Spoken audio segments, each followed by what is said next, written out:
This is Valley News Live at noon. News just into the Valley News Live newsroom. The police need your help finding a 13-year-old boy who ran away from Dakota Memorial School this morning. He's described as 5 feet and weighs about 92 pounds. He also has brown eyes and dark hair. If you have any information on his whereabouts, call the police. And new at noon, the Crookston Catholic Diocese is admitting a former priest, quote, acted highly inappropriate in a way that caused lasting harm to individuals and scandal in the diocese. The former priest in question is Monsignor Grundhouse. This admission came from the diocese in a letter from the current bishop, Andrew Cousins. We previously spoke with Ron Vasic, the victim, making the claims against Monsignor Grundhouse. And Vasic said the abuse happened in 1971. And he told the diocese about it in 2011. Now, in 2017, he filed a lawsuit against the diocese and then Bishop Michael Heppner. Heppner was since ordered to step down by the Pope.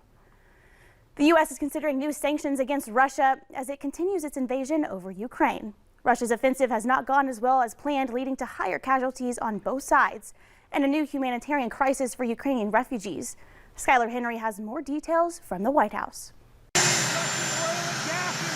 The Biden administration is considering a ban on importing Russian oil into the U.S. I think there's very strong bipartisan support to cut off Russian oil and gas sales to the United States. The White House has been reluctant to do so because it would force already spiking gas prices to skyrocket. This notion that somehow banning Russian oil would raise prices on American consumers is an admission that this guy, that this killer, that this butcher, Vladimir Putin, has leverage over us. Ukrainian President Volodymyr Zelensky released a new video calling on the U.S. and all Western allies to ban Russian oil to ratchet up the economic consequences for their war.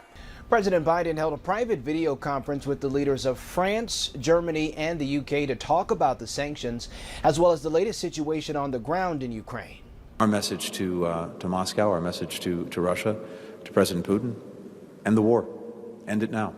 Russia has said it would agree to a safety corridor to allow civilians to escape war-torn areas. But those ceasefire attempts have not held. More strikes have killed and wounded civilians as they try to leave the cities that are being surrounded by Russian forces. More than 1.5 million people have made it out of Ukraine, the largest wave of refugees in Europe since World War II.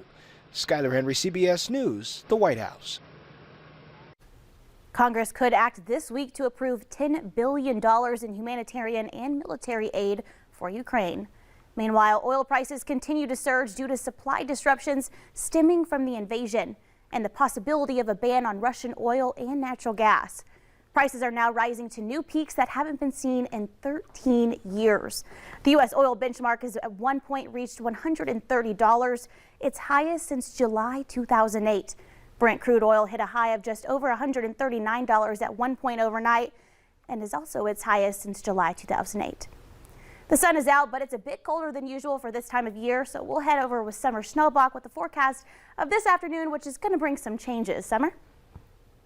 That's right. Thank you so much, JC. We started off with morning lows well below average. Our morning low average here in Fargo is in the low teens. We were at 3 degrees this morning in Fargo and Fergus Falls and Wadena, 3 degrees, the morning low in Grand Forks.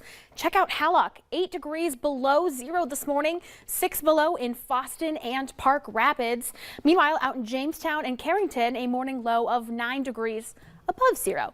Temperatures have recovered a bit. We've got some teens and 20s across the board. 22 right now in Fargo. We're seeing some sunshine. 19 in Grand Forks and Fergus Falls. It's 20 in Devil's Lake with some cloudy skies, even noting a few flakes being picked up there.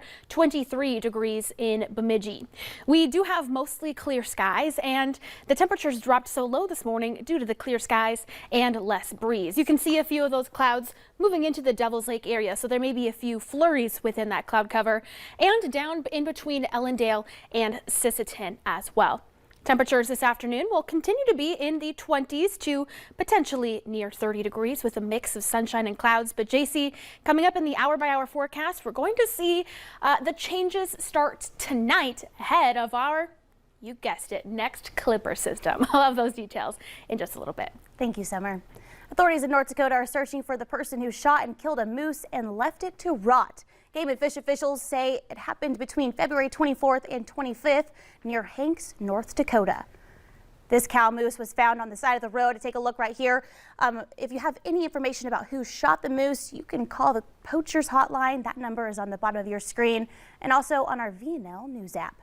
If you provide information that leads to a conviction, it's made of information you provide, you could get a reward. A Minnesota man is dead after crashing his semi in Swift County. State Patrol says 59-year-old Harry Drennan of Ortonville died Saturday near the town of Appleton. There's no indication on the police report of why the vehicle ran off the highway. Seattle police say they were forced to kill an armed man who rammed his pickup into a federal office building over the weekend. Officials say the suspect briefly engaged with officers before showing a rifle, triggering them to open fire. The Seattle Police Department is expected to release video from the officer's body-worn cameras within 72 hours. The name of the suspect has not yet been released, nor any information about his potential motive.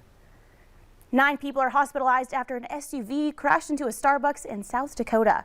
Officials believe the driver had a medical issue before the Jeep crashed into the coffee shop. The driver and the passenger were both taken to the hospital along with 7 people inside of the store. Police say none of their injuries are life-threatening. Teachers in Minneapolis and St. Paul public schools could strike as soon as tomorrow. They're asking for higher wages, smaller class sizes, and more mental health services. Teachers in both districts say they're exhausted by the taxing demands of teaching during the COVID-19 pandemic and say the state should tap some of its whopping $9 billion budget surplus to help. More than 60,000 students would be impacted if teachers walk out. And the old Kmart building in South Fargo is coming down today. Plans are to build a low-income housing for the elderly on the west side of the lot. And the developer for Enclave Company says they also plan to build a shopping center on University Drive. Company officials say they have their sights set on this summer to break ground on the residential buildings and hope to wrap up the project by next fall. Coming up at noon, we'll tell you which streaming service announced its efforts to punish Russians for the ongoing war in Ukraine. But next, Summer is in to tell us about some changes that we'll see in tonight's forecast.